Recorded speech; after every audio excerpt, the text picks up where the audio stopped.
Mahilig ka rin ba sa corn dog? Alam mo ba na may recipe ako na mas pinalevel up ang sarap kaysa sa nakasanayan nating corn dog? Potato ham and cheese ala corn dog. Gusto mo rin ba? Tara, luto tayo. Sa recipe na ito ay kakailanganin natin ng 1/2 kilo ng patatas. Hinugasan ko na rin ito kanina at babalatan natin at hiwain ng pa-cubes. At habang nagbabalat ako ng patatas, nagpakulo na rin pala ako ng tubig. Ilalaga natin ito hanggang sa lumambot. Sa mga nagtatanong po kung nasan yung mga recipe ng aking niluluto, palagi po yun na nasa dulo ng aking video, paki-check na lang po. At ayan, once na malambot na yung ating patatas, iset aside muna.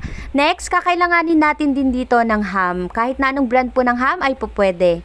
Isang pack po itong gagamitin ko at hiwain lang natin ito ng maliliit na pa-cubes. Once na malamig na po yung ating patatas, dudurugin natin ito. Pwede kayong gumamit ng potato masher or tinidor, basta ang importante madurog natin ito ng mabuti. At pag ganito na po yung ating patatas, mag-a-add na tayo dito ng 1/2 cup ng cornstarch, 1 tablespoon ng asukal at 1/2 teaspoon ng asin.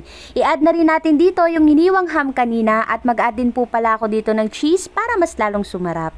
Haluin natin ito hanggang sa makuha yung ganitong consistency. At para naman sa pang-coat, gagamit ako ng Magic Flakes cheese. Durugin lang natin ito hanggang sa maging pino. Kakailanganin din natin dito ng isang itlog. Lagyan natin ng 1/2 cup ng evaporated milk at 1 tablespoon ng asukal.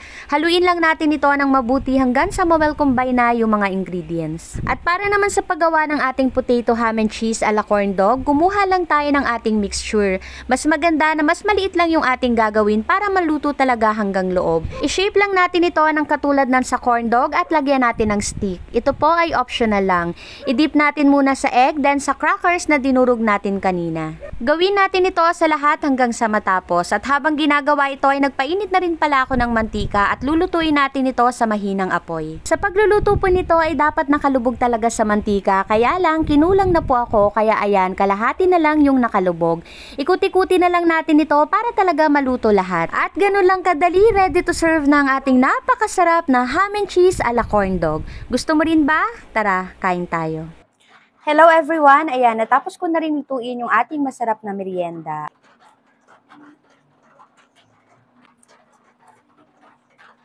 Ang sarap, promise. Perfect na combination yung patatas, cheese, and ham. Pwede itong pang merienda or pang baon ng ating mga anak. May sasuggest ko sa inyo pag nagluto kayo neto, mas liitan ninyo yung gagawin. Kasi ang nangyari dito sa niluto ko, kung mapapansin ninyo kanina nakatusok to sa stick, paghati ko sa gitna, hilaw pa po yung loob. Dahil medyo malaki yung nagawa ko.